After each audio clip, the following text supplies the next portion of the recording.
Beberapa bulan kemudian, Elisa bangun lebih dulu dari Baskara, berniat ke kamar mandi karena perutnya seperti kram, tetapi tidak begitu sakit.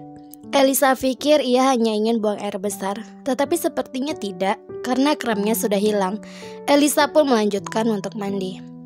Setelah mandi, Elisa meminta makanan sama ART untuk diantar ke kamar karena Elisa terasa sangat lelah. Elisa juga meminta makanan untuk Baskara, walaupun Baskara belum bangun dari tidurnya. Saat makanan datang, Elisa pun segera memakan makanannya, entah kemana rasa mual yang selama ini ia rasakan. Saat Elisa sudah hampir selesai makan, Baskara pun terbangun. "Kamu kok nggak bangunin aku sih?" tanya Baskara dengan suara serak dan muka bantalnya. "Mas, pasti capek. Udah sana gosok gigi sama cuci muka, abis itu makan. Aku udah minta makan sama Bitum," ucap Elisa sambil menyuapkan suapan terakhir ke mulutnya. "Ah," rintih Elisa sambil memegang perutnya. "Kenapa ya? Kok perutku sakitnya kayak mau mens gini? Apa karena makan asam-asam kemarin ya? Kan pedes sama asam jadinya perutku gak enak," menolak Elisa sambil mengusap perutnya. Baskara yang baru keluar kamar mandi melihat Elisa sedang memegang perutnya pun bertanya kepada sang istri. "Kenapa perutnya sayang?" tanya Baskara sambil mendekat ke arah Elisa. "Enggak apa-apa, kayaknya gara-gara makan asam-asam kemarin jadi agak enggak enak gitu perutnya." "Kamu sih, kan aku udah bilang itu pedes, kamu masih makan." "Iya, namanya juga kepingin daripada anak mas ileran, Mas." "Mas, aku ke kamar mandi dulu ya, Mas, soalnya mules banget," ujar Elisa. Saat di kamar mandi, Elisa kembali merasa perutnya kembali kram. Namun lagi-lagi Elisa mengabaikannya karena Elisa berpikir bahwa kemarin makan makanan yang pedas jadi perutnya terasa sakit.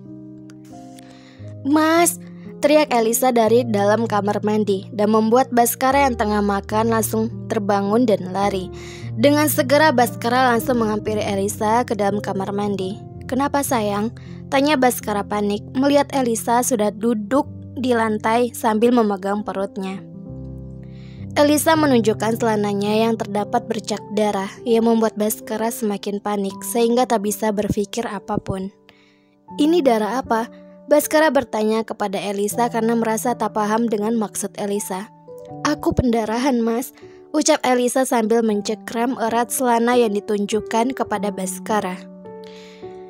Tak banyak bicara, Baskara langsung merebut celana di tangan Elisa dan membuang ke sembarang arah, lalu langsung menggendong Elisa yang sudah menangis karena rasa sakit dicampur rasa takut dan khawatir kejadian akan membuatnya keguguran.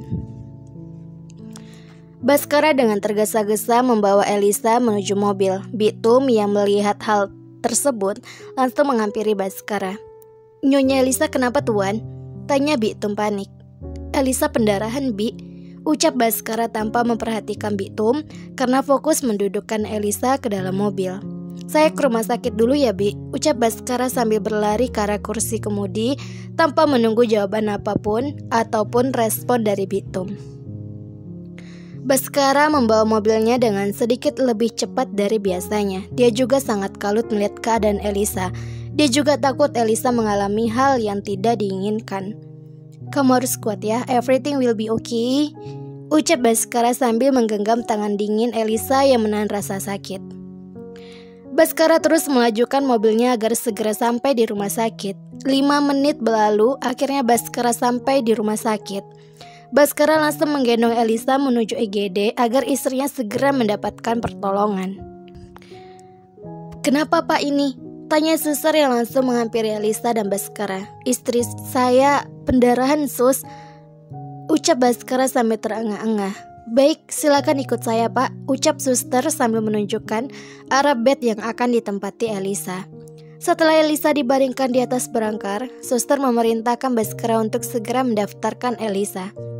"Aku daftar dulu ya," ucap Baskara sambil mengusap wajah Elisa yang sudah pucat dan hanya mampu mengangguk.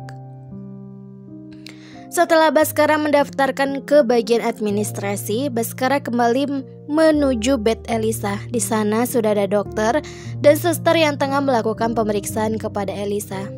"Pak, mari ikut saya. Akan saya jelaskan di sana," ucap dokter, menunjuk meja yang ada di tepi IGD. Baskara pun segera mengikuti dokter. "Tadi waktu di rumah pendarahnya bagaimana, di celana dalam saja atau sampai mengalir banyak?" tanya dokter. "Hanya bercak di celana saja, namun cukup banyak," jelas Baskara yang mendapat anggukan dari dokter. "Pak, ini saya sudah melakukan USG dan pemeriksaan dalam kepada Ibu Elisa. Dan dari pemeriksaan itu, tidak ada pembukaan jalan lahir atau pecah ketuban. Tetapi saya akan melakukan pemeriksaan lanjutan seperti tes darah lengkap untuk memeriksa kadar hemoglobin yang bisa menurun akibat pendarahan, serta memeriksa golongan darah dan resus pada ibu dan janin, tes urin untuk mendeteksi infeksi saluran kemih, dan juga tes beta HCG untuk mengetahui usia kehamilan dan mendeteksi keguguran yang tidak lengkap atau kematian janin," jelas dokter mengenai hasil pemeriksaan terhadap Elisa. "Untuk saat ini saya sarankan agar Ibu Elisa dirawat inap saja untuk bed rest total dan juga agar bisa ditawasi oleh dokter kandungan dengan mudah. Saya sudah meresepkan obat untuk penguat kandungan serta anti nyeri untuk mengurangi rasa nyeri yang dirasakan," tambah dokter. "Iya dok, tapi istri saya nggak akan keguguran kan dok?" tanya Baskara dengan ragu. "Kita lihat nanti Pak. Melihat hasil pemeriksaan yang tadi dilakukan, kemungkinan besar tidak Pak. Namun kami juga tidak bisa memastikan 100%. Tapi Bapak tenang saja, kasus seperti ini kebanyakan kasus bisa dilakukan perawatan mandiri di rumah. Namun kami harus tetap merawat untuk Ibu Lisa agar lebih mudah dilakukan observasi," jelas dokter. Ia membuat Baskara cukup tenang. "Nanti ketika di ruang rawat, Ibu Elisa buang airnya menggunakan pispot ya Pak, biar Ibu Elisa bisa bed rest total," tambah dokter. Setelah selesai mengurus administrasi rawat inap Elisa, akhirnya Elisa sudah dipindahkan ke kamar rawat. "Udah tidur ya sayang, istirahat," ucap Baskara sambil menggenggam tangan Elisa. "Sini, tidur sama aku di sini," ucap Elisa menepuk sisi kasur di sebelahnya. "Jangan, nanti sempit kamunya sayang."